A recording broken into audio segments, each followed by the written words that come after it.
E olha aqui com mais um Palavra para você. Desta feita, irmãos, vamos tratar do assunto sobre sexo antes do casamento. O que a Bíblia nos fala sobre este assunto, ok? Então, motivação para se abster do sexo fora do casamento. Apesar de seus diversos registros sobre sexo, incluindo algumas orientações nos dois testamentos, a Sagrada Escritura nos traz uma ampla abordagem, particularmente sobre sexo antes do casamento, como acontece com outros temas. Sendo assim, nosso desafio é encontrar os princípios bíblicos gerais que nos forneçam um caminho seguro e coerente para a nossa situação específica. Amém?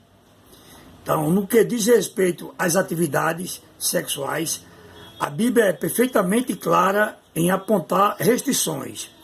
Uma vez que o sexo faz parte das relações interpessoais, a palavra de Deus revela que, para os relacionamentos entre marido e esposa, o sexo é uma exigência.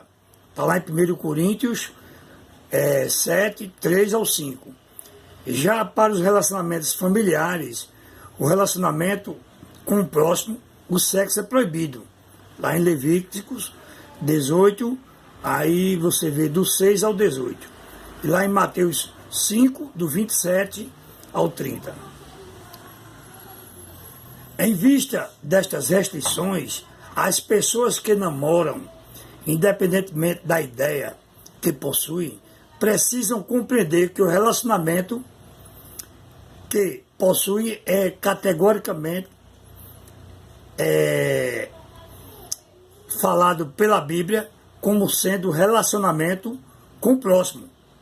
E as atividades sexuais, ou até mesmo as intenções sexuais com o próximo, não são apropriadas. Todavia, vivemos num tempo de cultura onde as atividades sexuais com o próximo são consideradas absolutamente aceitáveis. A cultura não se importa com o que a Bíblia diz. Portanto, os meios de comunicação em massa, os ensinos nas escolas, a música, a arte em geral, as conversas no trabalho, as discussões nas universidades, até mesmo os hábitos de alguns jovens da igreja, exercem intensa pressão para que a necessidade sexual seja satisfeita o quanto antes e sempre que possível. A geração atual é diferente da geração dos nossos pais. Hoje em dia, as pessoas são avessas às verdades absolutas. São avessas às regras pelas regras. Não basta dizer que o sexo antes do casamento é pecado. É preciso dizer os motivos, revelar os porquês. Ainda assim, tudo isso precisa fazer algum sentido para que esse alguém que opte em seguir um caminho contrário à cultura que o envolve.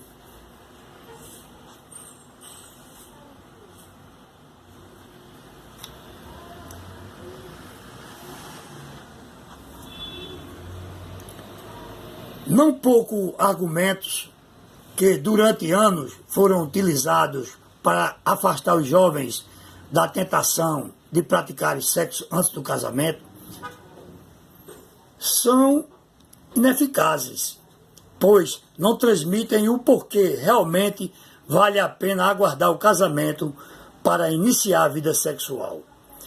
Evitar doenças sexualmente transmissíveis, evitar gravidez não planejada, desvalorizar a imagem da mulher, condenar ao inferno, dentre outros argumentos, não geram mais um ideal na mente de pessoas a ponto de optarem por não fazer o sexo antes de se casarem.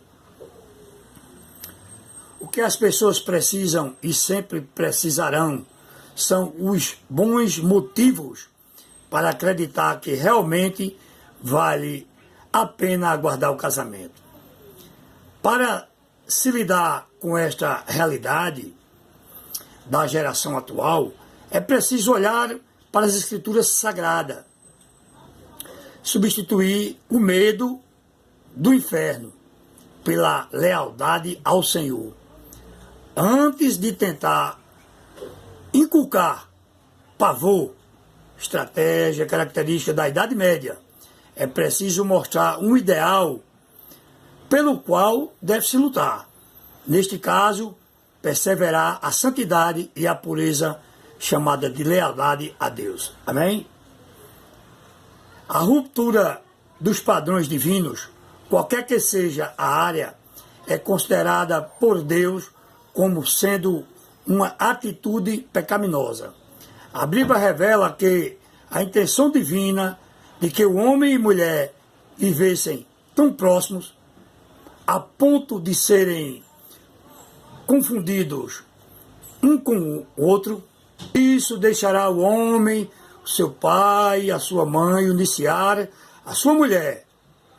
E com sua mulher serão os dois uma só carne. Portanto, o que Deus ajuntou, não separe o homem. Está lá em Marcos 7, 10, versículo 7 ao 9. Neste caso, Jesus apresenta a união sexual como selo de um compromisso de união estável e dedicação exclusiva. A mesma ideia é repetida pelo apóstolo Paulo lá em Efésios 5, 28 ao 31. Isso significa que um relacionamento sexual fora de um compromisso perpétuo assumido e com a intenção de ser cumprido é deslealdade e ruptura do ideal divino para o sexo. Ao chegarem nesta compreensão motivada por lealdade a Deus, as pessoas poderão decidir por não praticar o sexo fora do casamento. Esta decisão será como uma resposta de gratidão às muitas misericórdias de Deus, que se renovam sobre a vida de cada um todas as manhãs. É isso que Deus espera daqueles que Ele ama. Lealdade. Irmãos, o sexo antes do casamento é deslealdade a Deus. O sexo depois do casamento é uma lealdade a Deus. Você que pratica sexo dentro do seu casamento, você está sendo leal a Deus. Você que pratica sexo fora do seu casamento e antes de se casarem, isso é deslealdade para com Deus. Você quer ser desleal para com Deus? Continue nessa prática pecaminosa e assim perderá a sua salvação. Mas se você praticar o sexo fora do seu casamento e antes do seu casamento, Deus é misericordioso para te perdoar, se você não permaneça nesta vida de adultério, né? Então, irmãos, a palavra de hoje é essa, chamada de lealdade para com Deus. Então, se você quer ser leal a Deus e ser abençoado por Deus, pratique sexo somente no seu casamento. Amém? Deus te abençoe. Essa era a palavra de hoje.